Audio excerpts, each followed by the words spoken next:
Hi everyone, welcome back to the channel Nandana creations. Friends, ಇವತ್ತು ನಾನು crochet design ತೋರಿಸ್ತಾ ಇದ್ದೀನಿ. ಇದು ಬ್ರೈಡಲ್ಗೂ ಯೂಸ್ ಮಾಡ್ಕೋಬೋದು. ಬೀಡ್ಸ್ ಯೂಸ್ ಮಾಡಿ ಕ್ರೋಶಾ ಮಾಡಿರೋಂಥದ್ದು ತುಂಬ ಚೆನ್ನಾಗಿ ಬರುತ್ತೆ ಡಿಸೈನು. ಇದನ್ನು ಸಿಂಗಲ್ ಸ್ಟೆಪ್ಪಲ್ಲೂ ಮಾಡ್ಬೋದು, ಇಲ್ಲ ಡಬಲ್ ಸ್ಟೆಪ್ಪಲ್ಲಿ ಮಾಡ್ಬೋದು. ನಾನು ಇಲ್ಲಿ 2 ಸ್ಟೆಪ್ಪಲ್ಲಿ ಮಾಡಿದ್ದೀನಿ. ಸೊ ಆ್ಯಸ್ ಯೂಶ್ವಲ್ 10ನೇ ನಂಬರ್ದ ನೀಡಲ್ ತೊಗೊಂಡಿದ್ದೀನಿ. 11-9 ಆದರೂ ನಡೆಯುತ್ತೆ. ನೀಡಲ್ ಹಾಕಿ ದಾರನ ತೊಗೊಂಡು ಬಂದು ಲಾಕ್ ಮಾಡ್ಕೊಳ್ಳೋಣ. ಫಸ್ಟು ಸ್ಯಾಂಪಲ್ ಪೀಸಲ್ಲಿ ತೋರಿಸಿರೋದು ಫ್ರೆಂಡ್ಸ್. 2 ಸತಿ ಸಿಂಗಲ್ ಕ್ರೋಶೆ ಮಾಡ್ಕೊಳ್ಳೋಣ. ಇಲ್ಲಿ 2 ಸತಿ ಸಿಂಗಲ್ ಕ್ರೋಶೆ ಮಾಡ್ಕೊಂಡ್ಬಿಟ್ಟು ಇಲ್ಲಿಂದ 5 ಚೈನ್ಸ್ನ ಹಾಕ್ಕೊಳ್ಳೋಣ. ಕುಚ್ಚುಕಟ್ಟೆಗೆ ಪ್ಲೇಸ್ ಮಾಡ್ಕೊಳ್ಳೋಣ. 5 ಅಥವಾ 4 ಚೈನ್ಸ್ನ ಮಾಡ್ಕೋಬೇಕು. 4ರಿಂದ 5 ಚೈನ್ಗಳನ್ನ ಮಾಡಿಕೊಂಡು ಅದು ಕೂಡ ಎಲ್ಲಿಗೆ ಬರುತ್ತೆ ಅಲ್ಲಿಗೆ ಲಾಕ್ ಮಾಡ್ಕೊಳ್ಳೋಣ. ಎಲ್ಲಿಗೆ ಬರುತ್ತೆ ಅಲ್ಲಿಗೆ ಲಾಕ್ ಮಾಡಿಕೊಂಡು ನೋಡಿ, ಈ ಥರ ಕುಚ್ಚಿಗೆ ಪ್ಲೇಸ್ ಮಾಡಿಕೊಂಡು ನಾನು ಇನ್ನೂ ಒಂದು ಸಿಂಗಲ್ ಕ್ರೋಶೆನ ಹಾಕ್ತಾಯಿದ್ದೀನಿ ಪಕ್ಕದಲ್ಲೇ. ಇನ್ನೊಂದು ಟೈಮ್ ಸಿಂಗಲ್ ಕ್ರೋಶೆ ಮಾಡ್ಕೊಳ್ಳೋಣ. ಸಿಂಗಲ್ ಕ್ರೋಶೆ ಇನ್ನೂ 1-2 ಟೈಮ್ ಮಾಡ್ಕೊಳ್ಳೋಣ. ಫ್ರೆಂಡ್ಸ್, ನಾವಿಲ್ಲಿ 3 ಚೈನ್ ಎಕ್ಸ್ಟ್ರಾ ಕೂಡ ಹಾಕ್ಕೋಬೋದು, ಇಲ್ಲ ಸಿಂಗಲ್ ಕ್ರೋಶೆಸ್ನ ಈ ರೀತಿ ಮಾಡ್ಕೋಬೋದು. ಎಕ್ಸ್ಟ್ರಾ ಇಲ್ಲಿ 3 ಚೈನ್ ಆದರೂ ಹಾಕ್ಬೋದು, ಇಲ್ಲಾಂದರೆ ಒಂದು 4 ಟೈಮ್ ಸಿಂಗಲ್ ಕ್ರೋಶೆ ಲಾಕು ಸೇರಿಸಿ 4 ಟೈಮು ಸಿಂಗಲ್ ಕ್ರೋಶೆ ಮಾಡ್ಕೋತಾ ಇದ್ದೀನಿ. ಫಸ್ಟು 5 ಚೈನ್ ಮಾಡ್ಕೊಂಡಿದ್ದೀವಿ, ಕುಚ್ಚುಕಟ್ಟಕ್ಕೆ ಪ್ಲೇಸ್ ಮಾಡಿರೋದು.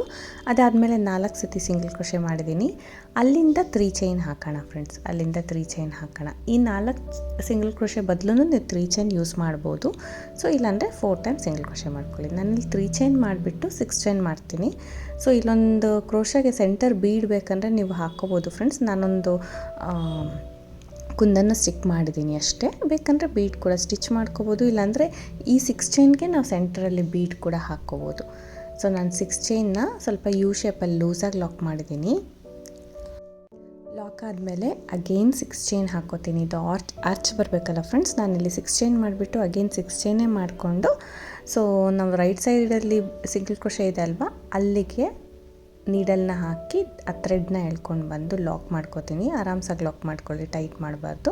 ಮತ್ತು 3 ಚೈನ್ ಹಾಕೋಣ. 3 ಅಥವಾ 2 ಎಷ್ಟು ಇಡ್ಸುತ್ತೆ ಅಷ್ಟನ್ನು ಕರೆಕ್ಟಾಗಿ ನೋಡ್ಕೊಳ್ಳಿ. ಇಲ್ಲಿ 3ನೇ ಇಡ್ಸುತ್ತೆ. ಸೊ ಫಸ್ಟ್ ಸಿಂಗಲ್ ಕ್ರೋಶೆಗೆ ನೀಡಲ್ನ ರಿಮೂವ್ ಮಾಡಿ ಫಸ್ಟ್ ಸಿಂಗಲ್ ಕ್ರೋಶೆಗೆ ನೀಡಲ್ನ ಹಾಕಿ ಆ ಥ್ರೆಡ್ ಏನಿದೆ ಆ ಲೂಪ್ನ ಎಳ್ಕೊಂಡು ಬಂದು ಲಾಕ್ ಮಾಡ್ಕೊಳ್ಳೋದು. ಸೊ ಈ ರೀತಿ 3 ಚೈನ್ 6 ಚೈನ್ ಹಾಕಿ ಅಗೇನ್ 6 ಚೈನ್ 3 ಚೈನ್ ಹಾಕಿ ಲಾಕ್ ಮಾಡಿದ್ದಾಯಿತು. ಅಲ್ಲಿಂದ ನೀಡಲ್ ಮೇಲೆ ದಾರ ಸುತ್ತಕೊಂಡು, ಸೊ ಈ 6 ಚೈನ್ 2 ಸತಿ ಏನಿದೆ ಅದರೊಳಗಡೆ ನೀಡಲ್ನ ಹಾಕಿ ದಾರನ ತರ್ತೀನಿ. 3 ದಾರ ಇರುತ್ತಲ್ವ, ಫಸ್ಟ್ 2 ದಾರ ಒಂದು ಮಾಡ್ಕೋತೀನಿ, ಮತ್ತೆ 2 ದಾರ ಒಂದು ಮಾಡ್ಕೋತೀನಿ. 1 ಡಬಲ್ ಕ್ರೋಶೆ ಆಗುತ್ತೆ ಫ್ರೆಂಡ್ಸ್. ನಾವಿಲ್ಲಿ ಟ್ರಿಪಲ್ ಕ್ರೋಶೆ ಕೂಡ ಟ್ರೈ ಮಾಡ್ಕೋಬೋದು. ಆರ್ಚ್ ಇನ್ನು ಪರ್ಫೆಕ್ಟಾಗಿ ಬರುತ್ತೆ, ಅಗಲವಾಗಿ ಚೆನ್ನಾಗಿ ಬರುತ್ತೆ, ಇಲ್ಲ ಡಬಲ್ ಕ್ರೋಶೆ ಕೂಡ ನಡೆಯುತ್ತೆ. ಸೊ ಈ ರೀತಿ ಒಂದು 13 ಕಂಬಗಳನ್ನ ಹಾಕ್ಕೊಳ್ಳಿ ಫ್ರೆಂಡ್ಸ್, ಸಾಕಷ್ಟೇ. 13 ಡಬಲ್ ಕ್ರೋಶೆಸ್ನ ಮಾಡ್ಕೊಳ್ಳೋಣ. ಸೊ ನೀಡಲ್ ಮೇಲೆ ದಾರ ಸುತ್ಕೋಬೇಕು. ಗ್ಯಾಪಲ್ಲಿ ಹೋಗಿ ದಾರನ ತಂದು 2 ದಾರ 1 ಟೈಮ್, 2 ದಾರ 1 ಟೈಮ್, ಈ ರೀತಿ ಕಂಬಗಳು ಡಬಲ್ ಕ್ರೋಶೆ ಒಂದೇ ಲೆವೆಲಲ್ಲಿ 13 ಕಂಬನ ಹಾಕ್ಕೊಳ್ತೀನಿ. 13 ಡಬಲ್ ಕ್ರೋಶೆಸ್ನ ಆದಮೇಲೆ 13 ಕಂಬ ಆದಮೇಲೆ ನೀಡಲ್ ಮೇಲೆ ದಾರ ಸುತ್ಕೊಂಡು ಲಾಸ್ಟಲ್ಲಿ ಬೇಸಲ್ಲಿ ಸಿಂಗಲ್ ಕ್ರೋಶೆ ಇರುತ್ತೆ ಅಲ್ವಾ, ಸೊ ಅಲ್ಲಿಗೆ ಒಂದು ಸಿಂಗಲ್ ಕ್ರೋಶೆ ಡಬಲ್ ಕ್ರೋಶೆ ಮಾಡ್ಕೊಳ್ಳೋಣ. ಆ ಸಿಂಗಲ್ ಕ್ರೋಶೆ ಒಳಗಡೆ ಒಂದು ಸತಿ ಡಬಲ್ ಕ್ರೋಶೆ ಮಾಡ್ಕೊಂಡು ಲಾಕ್ ಮಾಡ್ಕೊಳ್ಳೋಣ. ಸೊ ಈ ರೀತಿ ಲಾಕ್ ಮಾಡ್ಕೊಂಡೆ ಆದಮೇಲೆ ನೋಡಿ ಅದು ಎಲ್ಲಿಗೆ ಬರುತ್ತೆ, 1 ಪಾಯಿಂಟ್ ಒಳಗಡೆನೇ ನಾನು ಲಾಕ್ ಮಾಡ್ಕೊಳ್ತೀನಿ. ನಮಗೆ ಪ್ರಾಪರಾಗಿ ಯು ಶೇಪಲ್ಲಿ ನೀಟಾಗಿ ಬರಲಿ ಆರ್ಚ್ ಅಂತ ಒಂದೇ 1 ಪಾಯಿಂಟ್ ಒಳಗಡೆ ಮಾಡ್ಕೊಳ್ಳಿ. ದೂರ ಮಾಡಿದ್ರೆ ಸ್ವಲ್ಪ ಒಂಥರ ಕಾಣುತ್ತೆ. ಸೊ ಇಲ್ಲಿಂದ ಸಿಂಗಲ್ ಕ್ರೋಶೆ ಕಂಟಿನ್ಯೂ ಮಾಡ್ತೀನಿ ಫ್ರೆಂಡ್ಸ್. ಬೇಕಂದರೆ ನೀವು ಸಿಂಗಲ್ ಕ್ರೋಶೆ ಈ ಥರ ಕಂಟಿನ್ಯೂ ಮಾಡಿ, ಇಲ್ಲ 3 ಚೈನ್ ಹಾಕ್ಬೋದು. ಸೊ ಯಾವುದಾದ್ರೂ ನೀವು ಮಾಡ್ಕೋಬೋದು ಫ್ರೆಂಡ್ಸ್. ನಾನಿಲ್ಲಿ 4 ಟೈಮ್ಸ್ ಹಾಕ್ತಾಯಿದ್ದೀನಿ, ಯಾಕಂದರೆ ಸ್ಟಾರ್ಟಿಂಗ್ ಕೂಡ ಅಷ್ಟಾಯ್ತಲ್ಲ ನಮಗೆ, 4 ಟೈಮ್ಸ್ ಆಯಿತು. ಮತ್ತು 5 ಚೈನ್ ಹಾಕೋಣ. 5 ಚೈನ್ ಹಾಕಿ ಅಗೇನ್ 4 ಸಿಂಗಲ್ ಕ್ರೋಶೆ ಮಾಡ್ಕೋಬೇಕು. 4 ಸಿಂಗಲ್ ಕ್ರೋಶೆ ಮಾಡಿಕೊಂಡು ಆರ್ಚಿಗೆ ಸ್ಟಾರ್ಟ್ ಮಾಡೋದು ಫ್ರೆಂಡ್ಸ್. ಆರ್ಚ್ ಮಾಡಬೇಕಂದ್ರೆ ನೀವು 3 ಚೈನ್ 6 ಚೈನ್ ಹಾಕ್ಕೊಂಡ್ರೆ, ಮತ್ತು ಬ್ಯಾಕ್ ಸೈಡಿಂದ 6 ಚೈನ್ 3 ಚೈನ್ ಹಾಕಿದ್ರೆ ಆರ್ಚ್ ಸ್ಟಾರ್ಟ್ ಮಾಡೋಕ್ಕೆ ಆಗುತ್ತೆ. ನಾನಿಲ್ಲಿ ಬರೀ ಡಬಲ್ ಕ್ರೋಶೆ ಮಾಡಿದ್ದೀನಿ. ಟ್ರಿಪಲ್ ಕ್ರೋಶೆ ಕೂಡ ನೀವು ಯೂಸ್ ಮಾಡ್ಬೋದು. ಇವಾಗ 5 ಚೈನ್ ಹಾಕಿದ್ದೀವಲ್ಲ, ಅಗೇನ್ 4 ಟೈಮ್ ಸಿಂಗಲ್ ಕ್ರೋಶೆ ಮಾಡ್ತಾಯಿದ್ದೀನಿ. 1 ಟೈಮ್, 2 ಟೈಮ್, ಇನ್ನೂ 2 ಸತಿ, ಇನ್ನೊಂದು ಟೈಮ್ ದಾರ ಅಂತಂದು ಲಾಕ್ ಮಾಡಿದ್ದೀನಿ. ಅಲ್ಲಿಂದ 3 ಚೈನ್ ಮಾಡ್ತೀನಿ. ಎಲ್ಲಿಗೆ ಬರುತ್ತೆ ಅಲ್ಲಿಗೆ ಲಾಕ್ ಮಾಡ್ಕೊಳ್ಳೋಣ. 6 ಚೈನ್ ಮಾಡ್ಕೊಳ್ತೀನಿ. ಯು ಶೇಪಲ್ಲಿ ಲಾಕ್ ಮಾಡೋಣ. 6 ಚೈನ್ ಯು ಶೇಪಲ್ಲಿ ಲಾಕ್ ಮಾಡ್ತಾಯಿದ್ದೀನಿ. ಇಲ್ಲಿ ಬೇಕಂದರೆ ಯಾವ್ದಾದ್ರು ಬೀಡ್ ಕೂಡ ಹಾಕ್ಕೋಬೋದು. ಬೀಡ್ಸ್ ಜಾಸ್ತಿ ಅಂದ್ಕೊಳ್ಳೋರು, ಸೊ ಸೆಕೆಂಡ್ ಸ್ಟೆಪ್ ನಮಗೆ ಬೀಡ್ ಲೇಯರೇ ಬರುತ್ತೆ ಫ್ರೆಂಡ್ಸ್. ಈ ಆರ್ಚಿಗೆ ಏನಿದೆ ಬೀಡ್ ಲೇಯರ್ ಟೈಪ್ ಬರುತ್ತೆ. ಸೊ ಅದಕ್ಕೋಸ್ಕರ ಫಸ್ಟ್ ಸ್ಟೆಪ್ಪಲ್ಲಿ ನಾನು ಯಾವುದೇ ರೀತಿ ಬೀಡ್ಸ್ನ ಯೂಸ್ ಮಾಡಿಲ್ಲ. 6 ಚೈನ್ ಹಾಕಿಬಿಟ್ಟು ಅಗೇನ್ ರಿವರ್ಸ್ಗೆ ನಾನು ಸಿಂಗಲ್ ಕ್ರೋಶೆ ಮಾಡ್ತಾಯಿದ್ದೀನಿ. ಅದೇ ಸಿಂಗಲ್ ಕ್ರೋಶೆಯಲ್ಲಿ ಲಾಕ್ ಮಾಡಿದೆ. 3 ಚೈನ್ ಮಾಡಿಬಿಟ್ಟು ನೀಡಲ್ ರಿಮೂವ್ ಮಾಡೋಣ. ಅಲ್ಲಿರೋ ಲೂಪ್ನ ನೋಡಿ, ಈ ಸಿಂಗಲ್ ಕ್ರೋಶೆಗೆ ನೀಡಲ್ನ ಹಾಕಿ ಆ ಲೂಪ್ ಏನಿರುತ್ತೆ ಆ ಲೂಪ್ನ ಈ ಥರ ಪಾಸ್ ಮಾಡಿಕೊಂಡು ಲಾಕ್ ಮಾಡ್ಕೊಳ್ಳೋಣ. ಸೊ ಈ ರೀತಿ ಆಗುತ್ತಲ್ವ. ನೀಡಲ್ ಮೇಲೆ ದಾರ ಸುತ್ಕೋಬೇಕು. 2 6 ಚೈನ್ ಒಳಗಡೆ ಹೋಗಿ ದಾರನ ತಂದು 2 ದಾರ 1 ಟೈಮ್ 2 ದಾರ 1 ಟೈಮ್ ಈ ರೀತಿ 13 ಕಂಬಗಳನ್ನ ನಾನು ಇಲ್ಲಿ ಹಾಕ್ಕೊಳ್ತೀನಿ. 13 ಡಬಲ್ ಕ್ರೋಶಸ್ನ ಮಾಡಿಕೊಂಡು ಲಾಸ್ಟ್ ಆ ಸಿಂಗಲ್ ಕ್ರೋಶೆ ಏನಿದೆ ಅಲ್ಲಿ ಒಂದು ಡಬಲ್ ಕ್ರೋಶೆನ ಮಾಡಿಕೊಂಡು ನೋಡಿ ಆರ್ಚ್ ರೆಡಿ ಆಗುತ್ತೆ. ಈ ರೀತಿ ಆರ್ಚ್ ರೆಡಿಯಾಗಿ ಮತ್ತೆ 4 ಸಿಂಗಲ್ ಕ್ರೋಶೆ 5 ಚೈನ್ ಈ ರೀತಿ ಕಂಟಿನ್ಯೂ ಮಾಡ್ಕೊಂಡು ಹೋಗೋದು. ಸೊ ಫಸ್ಟ್ ಸ್ಟೆಪ್ ಈ ರೀತಿ ಕಾಣಿಸುತ್ತೆ ನಮಗೆ. ಸೆಕೆಂಡ್ ಸ್ಟೆಪ್ ಕಲರ್ ಚೇಂಜ್ ಮಾಡ್ಕೋಬೋದು ಫ್ರೆಂಡ್ಸ್. ಬೇಕಂದರೆ ಅದೇ ಕಲರ್ ತೊಗೋಬೋದು. ಇದೇನು ಅಷ್ಟು ಹೈಲೈಟ್ ಹಾಕೊಳ್ಳ ಕಲರು. ಆ್ಯಂಡ್ ನಾವು ಒಂದೇ ಸ್ಟೆಪ್ಪಲ್ಲಿ ಕೂಡ ಈ ಡಿಸೈನ್ನ ಮಾಡ್ಕೋಬೋದು ಫ್ರೆಂಡ್ಸ್, ಆರಾಮ್ಸಾಗಿ ಮಾಡ್ಕೋಬೋದು. ನಾನು ಇಲ್ಲಿ 2 ಸ್ಟೆಪ್ಪಲ್ಲಿ ತೋರಿಸಿದ್ದೀನಿ. ಸೊ ಸಿಂಗಲ್ ಸ್ಟೆಪ್ಪಲ್ಲೇ ಈ ಡಿಸೈನ್ನ ಹಾಕ್ಕೋಬೋದಿತ್ತು. ಸೊ ಯಾವಾಗಾದ್ರೂ ಆದರೆ ತೋರಿಸ್ತೀನಿ. ಸೊ ಇಲ್ಲಿ 4 ಅಥವಾ 5 ಚೈನ್ ಮಾಡಿ ಸಿಂಗಲ್ ಕ್ರೋಶೆ ಇರುತ್ತೆ ಅಲ್ವಾ ಆಲ್ರೆಡಿ. ಸಿಂಗಲ್ ಕ್ರೋಶೆಗೆ ಲಾಕ್ ಮಾಡ್ಕೊಳ್ತೀನಿ. ನೀಡಲ್ಲಿ ಹಾಕಿ ದಾರ ತಂದು 2 ದಾರ ಸೇರಿ 1 ಮಾಡ್ಕೊಳ್ಳೋಣ. 4 ಅಥವಾ 5 ಚೈನ್ ಎಷ್ಟು ಇಡ್ಸುತ್ತೆ ಅಷ್ಟು ನೋಡಿಬಿಟ್ಟು ಒಂದು ಸಿಂಗಲ್ ಕ್ರೋಶೆ ಮಾಡ್ಕೊಳ್ಳಿ. ಪಕ್ಕದಲ್ಲಿ ಇನ್ನೂ 1 ಟೈಮ್ ಸಿಂಗಲ್ ಕ್ರೋಶೆ, ಇನ್ನು 1 ಟೈಮ್ ಸಿಂಗಲ್ ಕ್ರೋಶೆ ಮಾಡ್ತೀನಿ. ಸೊ ಅಲ್ಲಿರೋವಂಥ ಸಿಂಗಲ್ ಕ್ರೋಶೆ 2 ಸಿಂಗಲ್ ಕ್ರೋಶೆ ಮಧ್ಯೆ ಫಸ್ಟು ಲಾಕ್ ಮಾಡಿಕೊಂಡು ಇನ್ನು 1 ಟೈಮ್ ಸಿಂಗಲ್ ಕ್ರೋಶೆ ಮೇಲಿರೋ ಹೋಲ್ ಗ್ಯಾಪ್ಗೆ ಮಾಡಿದ್ದೀನಿ ಫ್ರೆಂಡ್ಸ್. ಸೆಂಟರ್ಗಿಂತ ಮೇಲಿರೋ ಹೋಲ್ ಗ್ಯಾಪ್ಗೆ ಪ್ರಾಪರಾಗಿ ಫಿನಿಶಿಂಗ್ ಕಾಣುತ್ತೆ ನಮಗೆ. ಸೊ ಅದಕ್ಕೋಸ್ಕರ 2 ಸತಿ ಸಿಂಗಲ್ ಕ್ರೋಶೆ ಮಾಡಿದ್ದೀನಿ. ಇಲ್ಲಿ ಫ್ರೆಂಡ್ಸ್ ಇಲ್ಲಿ ನೀಡಲ್ನ ಹಾಗೆ ಇಟ್ಕೋಬೇಕು. ಒಂದು ಬೀಡ್ ಎಲ್ಲ ಸ್ಮಾಲ್ ಸೈಜ್ ಬೀಡ್ ತೊಗೊಂಡಿದ್ದೀನಿ. ಸೊ ಇದು 3 mm 2 mm ತೊಗೊಂಡು ನಡೆಯುತ್ತೆ. ಸೊ ನಿಮ್ಗೆ ಯಾವ್ದು ಇಷ್ಟನೋ ಅಷ್ಟು ತೊಗೊಳ್ಳಿ. ಸೊ ಇದು 3 mm ಬೀಡು. ಒಂದು ನೀಡಲ್ಗೆ ಈ ಥರ ಬೀಡನ್ನ ಹಾಕಿದ್ದೀನಿ. ಬೀಡನ್ನ ಹಾಕ್ಬಿಟ್ಟು ನೋಡಿ ಫಸ್ಟ್ ಇಲ್ಲಿ ಸಿಂಗಲ್ ಕ್ರೋಶೆ ಡಬಲ್ ಕ್ರೋಶೆ ಮೇಲೆ ಹೋಲ್ ಗ್ಯಾಪ್ಸ್ ಇದೆ ಅಲ್ವಾ, ಇಲ್ಲಿ 3 ಚೈನ್ 2 ಸತಿ ಹಾಕಿದ್ವಲ್ಲ ಅದ್ರ ಸೆಂಟರ್ಗೆ ನೀಡಲ್ನ ಹಾಕಿ ದಾರನ ತೊಗೊಂಡು ಬರ್ತೀನಿ. ದಾರನ ತೊಗೊಬಂದು ಆ ಥ್ರೆಡ್ನ ತಂದಿರೋ ಥ್ರೆಡ್ನ ಈ ಬೀಡ್ ಒಳಗಡೆ ಮತ್ತು ಇರೋ ಥ್ರೆಡ್ಗೆ ಒಳಗಡೆ ಪಾಸ್ ಮಾಡ್ಕೋಬೇಕು. ತೊಗೊಂಡು ಬಂದಿರ್ತೀವಲ್ವ ಆ ಥ್ರೆಡ್, ಸೊ ಅದನ್ನು ಬೀಡ್ ಒಳಗಡೆ ಪಾಸ್ ಮಾಡ್ಕೊಂಡಿದ್ದೀನಿ. ಅಲ್ಲಿರೋ ಲೂಪ್ ಒಳಗಡೆನೂ ಈ ರೀತಿ ಪಾಸ್ ಮಾಡ್ಕೋಬೇಕು.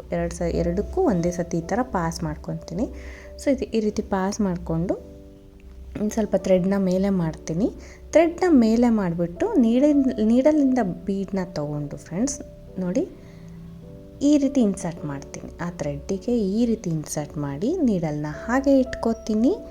ಮತ್ತೆ ಒಂದು ಬೀಡನ್ನ ತೊಗೊಂಡು ನೀಡಲ್ಗೆ ಹಾಕ್ತೀನಿ. ಇವಾಗ ಸೊ ನೀಡಲ್ಗೆ ಹಾಕ್ತೀನಿ. ಸೊ ನೋಡಿ ಈ ಥರ ಇರುತ್ತೆ ನಮಗೆ 2 ಬೀಡು. ಒಂದು ಥ್ರೆಡ್ಡಿಗೆ ಹಾಕಿದ್ದೀನಿ, ಒಂದು ನೀಡಲ್ಗೆ ಹಾಕಿದ್ದೀನಿ. ಇವಾಗ ನೆಕ್ಸ್ಟ್ ಡಬಲ್ ಕ್ರೋಶೆ ಮೇಲೆ ಇರೋ ಹೋಲ್ ಗ್ಯಾಪ್ಸ್ ನೋಡಿ, ಡಬಲ್ ಕ್ರೋಶೆ ಮೇಲೆ ಇರೋ ಹೋಲ್ ಗ್ಯಾಪ್ಸ್ಗೆ ಫಸ್ಟ್ ನೀಡಲ್ನ ಹಾಕ್ತೀನಿ. ದಾರನ ತೊಗೊಂಡು ಬಂದು ಈಗೇನು ಥ್ರೆಡ್ ಇದೆ ಆ್ಯಂಡ್ ಬೀಡ್ ಇದೆ, ಥ್ರೆಡ್ ತಂದಿರೋದನ್ನ ಈ ಬೀಡ್ಗೂ ಮತ್ತು ಇರೋ ಥ್ರೆಡ್ಡಿಂದ ಒಂದೇ ಸತಿ ಪಾಸ್ ಮಾಡ್ಕೊತೀನಿ. ಮತ್ತು ಸ್ವಲ್ಪ ದಾರನ ಮೇಲೆ ಮಾಡ್ತೀನಿ. 1 ಬೀಡನ್ನ ಇನ್ಸರ್ಟ್ ಮಾಡೋಣ. 1 ಟೈಮಿಗೆ ಫ್ರೆಂಡ್ಸ್ 1 ಬೀಡನ್ನ ಇನ್ಸರ್ಟ್ ಮಾಡಬೇಕು. ನೀಡಲ್ ಹಾಗೆ ಇಟ್ಕೊಂಡು ಇನ್ನೊಂದು ಬೀಡನ್ನ ನೀಡಲ್ಗೆ ಹಾಕಬೇಕು. ಸೊ ಇದನ್ನು ಮರಿಬಾರ್ದು. 2 ಸ್ಟೆಪ್ ಇದೆ. ಒಂದು ಥ್ರೆಡ್ನ ಮೇಲೆ ಮಾಡಿರ್ತೀವಲ್ಲ ಬೀಡನ್ನ ಹಾಕಬೇಕು, 1 ಬೀಡು ನೀಡಲ್ಗೆ ಹಾಕಬೇಕು. ಮತ್ತು 3rd ಹೋಲ್ ಗ್ಯಾಪ್ಗೆ ನೀಡಲ್ನ ಹಾಕ್ತೀನಿ. ದಾರನ ತೊಗೊಂಡು ಬಂದು ತಂದಿರೋ ದಾರ ಈ ಬೀಡು ಮತ್ತು ಲೂಪ್ ಒಳಗಡೆ ಒಂದೇ ಸತಿ ಪಾಸ್ ಮಾಡ್ಕೋತೀನಿ. ಸೊ ಮತ್ತೆ ಥ್ರೆಡ್ನ ಮೇಲೆ ಮಾಡ್ತೀನಿ, 1 ಬೀಡನ್ನ ಇನ್ಸರ್ಟ್ ಮಾಡ್ತೀನಿ. 1 ಬೀಡನ್ನ ಇನ್ಸರ್ಟ್ ಮಾಡಿ ನೀಡಲ್ನ ಹಾಗೆ ಇಟ್ಕೊಂಡು ಇನ್ನೊಂದು ಬೀಡ್ ನೀಡಲ್ಗೆ ಹಾಕೋತೀನಿ. ಸೊ ಮತ್ತು ನೆಕ್ಸ್ಟ್ ಹೋಲ್ ಗ್ಯಾಪ್ಗೆ ನೀಡಲ್ನ ಹಾಕಿ ದಾರನ ತೊಗೊಂಡು ಬಂದು ಇರೋ ಬೀಡು ಮತ್ತು ಲೂಪ್ಗೆ 2 ಸೇರಿ ಒಂದೇ ಸತಿ ದಾರನ ಪಾಸ್ ಮಾಡ್ಕೋತೀನಿ. ಈ ರೀತಿಯೇ ಮಾಡ್ಕೊಂಡು ಹೋಗಬೇಕು ಫ್ರೆಂಡ್ಸ್. ಇದರಲ್ಲಿ ವೀಟ್ ಬೀಡ್ದು ಒಂದು ಸುಮಾರು ಇಯರ್ಸ್ ಬ್ಯಾಕ್ ವೀಟ್ ಬೀಡನ್ನ ನಾನು ತೋರಿಸಿದ್ದೆ. ಸೊ ಇವಾಗ ಬರೀ 2 ರೌಂಡ್ ಬೀಡಲ್ಲೇ ಮಾಡ್ತಾಯಿದ್ದೀನಿ. ಸ್ವಲ್ಪ ಡಬಲ್ ಲೇಯರ್ ಬೀಡ್ ಥರ ಬರುತ್ತೆ ಫ್ರೆಂಡ್ಸ್. ನಾವು ಯಾವ ರೀತಿ ಸ್ಟಿಚ್ ಮಾಡ್ತೀವಿ ಆ ಥರ ಡಬಲ್ ಲೇಯರಲ್ಲಿ ಬರುತ್ತೆ. ಸೊ ಈ ರೀತಿ ದಾರನ ತೆಗೆದುಬಿಟ್ಟು ಬೀಡನ್ನ ಇನ್ಸರ್ಟ್ ಮಾಡಬೇಕು. ನೀಡಲ್ಲಿ ಕೂಡ ಬೀಡನ್ನ ಹಾಕಬೇಕು. ಹೋಗ್ತಾ ತುಂಬ ಫಾಸ್ಟ್ ಆಗುತ್ತೆ. ಆ್ಯಂಡ್ ಬೀಡ್ ಕೂಡ ಹತ್ತಿರ ಇಟ್ಕೊಂಡ್ರೆ ನಿಮಗೆ ಫಾಸ್ಟಾಗಿ ಆಗೋಗುತ್ತೆ. ಅದನ್ನು ಕೂಡ ತೋರಿಸ್ತೀನಿ ಫ್ರೆಂಡ್ಸ್ ಯಾವ ರೀತಿ ಫಾಸ್ಟಾಗಿ ಮಾಡ್ಕೊಳ್ಳೋದಂತ. ಸೊ ಈ ರೀತಿ ಕಂಟಿನ್ಯೂ ಮಾಡ್ಕೊಂಡು ಹೋಗಬೇಕು. ಬೀಡ್ ಒಂದು ಪ್ಲೇಟಲ್ಲಿ ಅಥವಾ ಒಂದು ಕಪ್ಪಲ್ಲಿ ಬೀಡ್ಸ್ನ ಹಾಕಿಟ್ಕೊಂಡ್ರೆ ನಿಯರಾಗೆ. ಸೊ ನಾವು ಈ ಥರ ಕೈಯಲ್ಲಿ ತೆಗೆದು ಹಾಕೋದ್ಕಿಂತ ಡೈರೆಕ್ಟ್ ಆ ಕಪ್ ಅಥವಾ ನೀಡಲಲ್ಲಿ ಬೀಡ್ಸ್ನ ತೊಗೊಂಡ್ರೆ ತುಂಬ ಈಸಿ ಆಗುತ್ತೆ. ನಾನು ಲಾಸ್ಟಲ್ಲಿ ತೋರಿಸ್ತೀನಿ ನೋಡಿ. ಸೊ ಈ ಥರ ಬೀಡ್ಸ್ನ ಜಾಸ್ತಿ ಯೂಸ್ ಮಾಡೋದಿಲ್ಲ, ಆ ಥರ ಹತ್ತಿರ ಇಟ್ಕೊಂಡು ಮಾಡ್ಬೋದು. ಈ ರೀತಿ ಕಂಟಿನ್ಯೂ ಮಾಡ್ಕೊಂಡು ಹೋಗಬೇಕು. ಸೊ ನೋಡಿ, ಒಂದ್ರ ಮೇಲೆ ಒಂದು ಎಷ್ಟು ನೀಟಾಗಿ ಬಂದಿದೆ ಡಿಸೈನು. ಸೊ ಇದಕ್ಕೆ ಟ್ರಿಪಲ್ ಕ್ರೋಷನ್ನು ನೀಟಾಗಿ ಸೂಟ್ ಆಗುತ್ತೆ, ಡಬಲ್ ಕ್ರೋಷನ್ನು ಸೂಟ್ ಆಗುತ್ತೆ. ನೋಡಿ, ಬೀಡ್ನ ಒಂದು ಕಪ್ಪಲ್ಲಿ ಹಾಗೆ ಇಟ್ಕೊತೀನಿ. ನನ್ನ ಕೈಯಲ್ಲೆಲ್ಲ ತೆಗೆದು ಹಾಕಲ್ಲ, ಡೈರೆಕ್ಟಿಂಗ್ ನೀಡಿನಿಂದ ತೊಗೋತೀನಿ. ಸೊ ಈ ರೀತಿ ಪಾಸ್ ಮಾಡಿಕೊಂಡು ಸ್ವಲ್ಪ ದಾರ ಮೇಲೆ ಮಾಡಿ ಬೀಡನ್ನ ಇನ್ಸರ್ಟ್ ಮಾಡ್ತೀನಿ. ಬೀಡನ್ನ ಇನ್ಸರ್ಟ್ ಮಾಡಿದ ತಕ್ಷಣ ಹಾಗೆ ಡಿಸೈನ್ನ ಹತ್ರ ತೊಗೊಂಡೋಗಿ ನೀಡಲ್ಲಿ ಬೀಡನ್ನ ತೊಗೋತೀನಿ. ಈ ರೀತಿ ಮಾಡೋದ್ರಿಂದ ಈಸಿ ಆಗುತ್ತೆ ಫ್ರೆಂಡ್ಸ್ ನಿಮಗೆ. ಸೊ ಡಿಸೈನ್ ಇದೇ ರೀತಿ ಮಾಡೋದು. ಒಂದೊಂದೇ ತೆಗೆದು ಹಾಕಿದ್ರೆ ಸ್ವಲ್ಪ ಟೈಮ್ ತೊಗೊಳುತ್ತೆ. ಟೈಮ್ ಸೇವ್ಗೋಸ್ಕರ ಆ ಥರ ತೋರಿಸ್ದೆ. ಇಲ್ಲಿ ನೋಡಿ, ಇಲ್ಲಿ ಕೂಡ 2 ಸಿಂಗಲ್ ಕ್ರೋಷೆ ಬರಬೇಕು ನಮಗೆ. ಲಾಸ್ಟಿಂದ ಸೆಕೆಂಡ್ ಹೋಲ್ ಗ್ಯಾಪ್ಗೆ ನಾನು ಡೈರೆಕ್ಟಾಗಿ ಒಂದು ಸಿಂಗಲ್ ಕ್ರೋಷೆ, ಇನ್ನೂ ಒಂದು ಪಕ್ಕದಲ್ಲಿ ಸಿಂಗಲ್ ಕ್ರೋಷೆ, ಮೇಲೆ ಹೋಲ್ ಗ್ಯಾಪ್ಸ್ ಇರುತ್ತಲ್ಲ 2 ಸಿಂಗಲ್ ಕ್ರೋಷೆ ಮಧ್ಯೆ ಅಲ್ಲಿ ಹಾಕಿದ್ದೀನಿ. ಈ ರೀತಿ ಬರುತ್ತೆ ಫ್ರೆಂಡ್ಸ್ ಡಿಸೈನು. ತುಂಬ ನೀಟಾಗಿ ಚೆನ್ನಾಗಿ ಬರುತ್ತೆ. ಸೊ ನಿಮಗೆ ಒಂಚೂರು ಕಂಜೆಸ್ಟ್ ಆಯಿತು ಅಂದರೆ ಒಂದು ಬೀಡನ್ನ ಸ್ಕಿಪ್ ಮಾಡಿಬಿಡಿ, ಒಂದು ಸ್ಟೆಪ್ನ ಸ್ಕಿಪ್ ಮಾಡಿಬಿಡಿ, ಒಂದೇ ಒಂದು ಬೀಡನ್ನ. ಇಲ್ಲ ಕರೆಕ್ಟಾಗಿ ಬರುತ್ತೆ, 13 ಕಂಬ ಹಾಕ್ಕೊಂಡ್ರೆ ಪ್ರಾಪರಾಗಿ ಬರುತ್ತೆ. ಸೊ 4 ಸಿಂಗಲ್ ಕ್ರೋಷೆ, ಇಲ್ಲಾಂದರೆ 5 ಇಡ್ಸಿದ್ರೆ 5 ಸಿಂಗಲ್ ಕ್ರೋಷೆ. ಈ ರೀತಿ ಸಿಂಗಲ್ ಕ್ರೋಷೆ ಮಾಡಿ ಚೈನ್ಸ್ನ ಹಾಕ್ಕೊಂಡು 2 ಸತಿ ಸಿಂಗಲ್ ಕ್ರೋಷೆ ಮಾಡಿದ್ದೀನಿ. ಇವಾಗ ಫಸ್ಟು ಈ ರೀತಿ ಸಿಂಗಲ್ ಕ್ರೋಷೆ ಆದ ತಕ್ಷಣ ನೀಡಲ್ನ ಹೀಗೆ ಇಟ್ಕೋಬೇಕು. ಒಂದು ಬೀಡನ್ನ ತೊಗೋತೀನಿ, ಒಂದು ಬೀಡನ್ನ ನೀಡಲ್ಗೆ ಎತ್ಕೊಂಡು ನೋಡಿ, ಫಸ್ಟು 3 ಚೈನ್ ಇರುತ್ತಲ್ಲ ಅದ್ರ ಸೆಂಟರ್ಗೆ, ಮೇಲೆ ಚೈನ್ ಇರುತ್ತೆ, ಆ ಸೆಂಟರ್ಗೆ ನೀಡಲ್ನ ಹಾಕಿ ದಾರನ ತೊಗೊಂಡು ಬಂದು ತೊಗೊಂಡು ಬಂದಿರೋ ಥ್ರೆಡ್ನ ಈ ಬೀಡು ಮತ್ತು ಲೂಪಿಂದ ಈ ರೀತಿ ಎಳ್ಕೊಳ್ತೀನಿ. ಈ ರೀತಿ ಪಾಸ್ ಮಾಡಿಕೊಂಡು ಈ ತಂದಿರೋ ಥ್ರೆಡ್ಡಿಗೆ ನಾವು ಒಂದು ಬೀಡನ್ನ ಇನ್ಸರ್ಟ್ ಮಾಡೋಣ. ಇವಾಗ ಒಂದು ಬೀಡನ್ನ ಇನ್ಸರ್ಟ್ ಮಾಡಿಬಿಟ್ಟು ಇನ್ನೊಂದು ಬೀಡನ್ನ ನೀಡಲ್ಗೆ ಹಾಕ್ಕೊಳ್ಳೋಣ. ಈ ರೀತಿ ನೀಡಲ್ಗೆ ಹಾಕ್ಕೊಂಡು ಥ್ರೆಡ್ನ ಸರಿ ಮಾಡ್ತೀನಿ. ಒಂದು ಮಿಸ್ ಆಯಿತು ಫ್ರೆಂಡ್ಸ್. ಮಿಸ್ ಆದರೆ ಒಂಚೂರು ಬಿಚ್ಚಿ ಹಾಕಿಲ್ಲ ಅಂದರೆ ಅದನ್ನೇ ಸರಿ ಮಾಡ್ಕೊಳ್ಳಿ. ನೆಕ್ಸ್ಟ್ 2 ಡಬಲ್ ಕ್ರೋಷೆ ಮೇಲಿರೋ ಹೋಲ್ ಗ್ಯಾಪ್ಗೆ ನೀಡಲ್ನ ಹಾಕಿ ದಾರನ ತಂದು ಈ ರೀತಿ ಪಾಸ್ ಮಾಡ್ಕೊತೀನಿ. ಸ್ವಲ್ಪ ದಾರ ಮೇಲೆ ಮಾಡಿ ಒಂದು ಬೀಡನ್ನ ಇಲ್ಲಿಗೆ ಇನ್ಸರ್ಟ್ ಮಾಡಬೇಕು, ಒಂದು ಬೀಡನ್ನ ನೀಡಲ್ಗೆ ತೊಗೊಂಡು ಹೋಲ್ ಗ್ಯಾಪಿಂದ ನೋಡಿ ಈ ಥರ ಸ್ಪೀಡಾಗಿ ಹಾಕ್ಕೊಂಡು ಹೋಗ್ಬೋದು. ಜಾಸ್ತಿ ಏನು ಟೈಮ್ ತೊಗೊಳ್ಳಲ್ಲ ಫ್ರೆಂಡ್ಸ್. ಹೋಗ್ತಾ ಪ್ರಾಕ್ಟೀಸ್ ಆಗೋಗುತ್ತಲ್ಲ, ನಿಮಗೆ ಕನ್ಫ್ಯೂಸೇ ಆಗೋಲ್ಲ, ಟೈಮು ತೊಗೊಳ್ಳಲ್ಲ. ಬೇಗ ಬೀಡ್ಸ್ ಮಾತ್ರ ಸ್ವಲ್ಪ ಹತ್ತಿರ ಇಟ್ಕೊಂಡ್ರೆ ನಿಮಗೆ ಬೇಗ ಹಾಕ್ಬೋದು. ಪ್ರತಿಯೊಂದು ಸತಿನೂ ನಾವು ಕೈಯಲ್ಲಿ ಹಾಕೋದಕ್ಕಿಂತ ಈ ರೀತಿ ಹತ್ತಿರ ಇಟ್ಕೊಂಡು ಡೈರೆಕ್ಟಾಗಿ ಹಾಕ್ಕೊಂಡು ಹೋಗ್ಬೋದು. ಸೊ ಒಂದ್ರ ಮೇಲೆ ಒಂದು ಬೀಡು ಈ ಥರ ಕಾಣಿಸುತ್ತೆ, ತುಂಬ ರಿಚಾಗಿ ಬರುತ್ತೆ ಫ್ರೆಂಡ್ಸ್. ಇದು ನಾವು ನಾರ್ಮಲ್ ನೀಡಲಲ್ಲಿ ಸ್ಟಿಚ್ ಮಾಡ್ತೀವಿ ನೋಡಿ, 3 ಬೀಡ್ಸ್ ಟ್ರಯಾಂಗಲ್ ಶೇಪ್, ಅದಾದರೂ ಮಾಡ್ಕೋಬೋದು, ಇಲ್ಲ ಈ ಥರ ಆದರೂ ಮಾಡ್ಕೋಬೋದು. ಸ್ವಲ್ಪ ಸಖತ್ ರಿಚಾಗಿ ಕಾಣುತ್ತೆ, ಯಾಕಂದರೆ ಒಂದ್ರ ಮೇಲೆ ಒಂದು ಪ್ರಾಪರಾಗಿರುತ್ತೆ ಅಲ್ವಾ, ತುಂಬ ರಿಚ್ ಅನಿಸುತ್ತೆ. ನೋಡಿ ಎಷ್ಟು ನೀಟಾಗಿ ಬಂದಿದೆ. ಸೊ ಡೈರೆಕ್ಟಾಗಿ ಇನ್ನೂ ಚೆನ್ನಾಗಿ ಕಾಣಿಸ್ತಾ ಇತ್ತು. ಸೊ ಹತ್ರ ಇರೋದ್ರಿಂದ ಆ ಶೈನ್ ಆಗಲಿ, ಆ ಬೀಡ್ಸ್ದು ಗೊತ್ತಾಗೋದಿಲ್ಲ ವೀಡಿಯೋಗೆ. ಸೊ ಈ ರೀತಿ ನಾನೊಂದು ಮೇಲುಗಡೆ ಕುಂದನ್ ಕೂಡ ಸ್ಟಿಕ್ ಮಾಡಿದ್ದೀನಿ. ಬೇಕಂದರೆ ಮಾಡ್ಬೋದು ಫ್ರೆಂಡ್ಸ್, ಬೇಡ ಅಂದರೆ ನೀವೊಂದು ಬೀಡ್ ಯಾವ್ದಾದ್ರು ಸ್ಟಿಚ್ ಮಾಡ್ಕೋಬೋದು, ಇಲ್ಲ ಅದು ಪ್ರಾಪರಾಗಿ ನೀಟಾಗಿ ಕಾಣಿಸುತ್ತೆ. ಅಲ್ಲೊಂದು ಬೀಡನ್ನ ಸ್ಟಿಕ್ ಮಾಡ್ಕೊಳ್ಳಿ, ಇಲ್ಲಾಂದರೆ ಸ್ಟಿಚ್ ಮಾಡ್ಕೊಳ್ಳಿ. ಸೊ ಈ ಆರ್ಚ್ ಅಂತೂ ತುಂಬ ಈಸಿಯಾಗಿ 2 ಸ್ಟೆಪ್ಪಲ್ಲಿ ಹಾಕ್ಬೋದು. ಬ್ರೈಡಲ್ ಡಿಸೈನ್ ಅಂದರೆ ಬ್ರೈಡಲ್ ಲುಕ್ ಬರುತ್ತೆ, ಸೆಮಿ ಬ್ರೈಡಲ್ ಲುಕ್ ಬರುತ್ತೆ. ಸೊ ಯಾವುದೇ ಬ್ರೈಡಲ್ ಡಿಸೈನ್ಗೂ ನಿಮಗೆ ಸೂಟ್ ಆಗುತ್ತೆ. ಇಲ್ಲ ಕುಚ್ಚು ವಿತೌಟ್ ಅಂದರೆ ಕುಚ್ಚು ಬದಲು ಹ್ಯಾಂಗಿಂಗ್ ಬೀಡ್ಸ್ ಕೂಡ ನಿಮಗೆ ನಡೆಯುತ್ತೆ ಈ ಡಿಸೈನು. ಇಷ್ಟ ಆಗಿದೆ ಖಂಡಿತ ಒಂದು ಲೈಕ್ ಕೊಡೋಣ ಮರಿಬೇಡಿ ಫ್ರೆಂಡ್ಸ್. ಹೊಸಬ್ರು ನೋಡ್ತಾ ಇದ್ದಾರೆ ಪ್ಲೀಸ್ ಸಬ್ಸ್ಕ್ರೈಬ್ ಮಾಡಿ, ಸಪೋರ್ಟ್ ಮಾಡಿ. ಇದಕ್ಕೆ ಪ್ರೈಸ್ ಬಂದು 650 to 750 ಅರೌಂಡ್ ಚಾರ್ಜ್ ಮಾಡ್ತಾ ಇದ್ದಾರೆ. ಕಡಿಮೆ ಜಾಸ್ತಿ ಪ್ಲೇಸಸ್ ಡಿಪೆಂಡ್ ಆಗುತ್ತೆ. Thank you for watching friends. Thank you.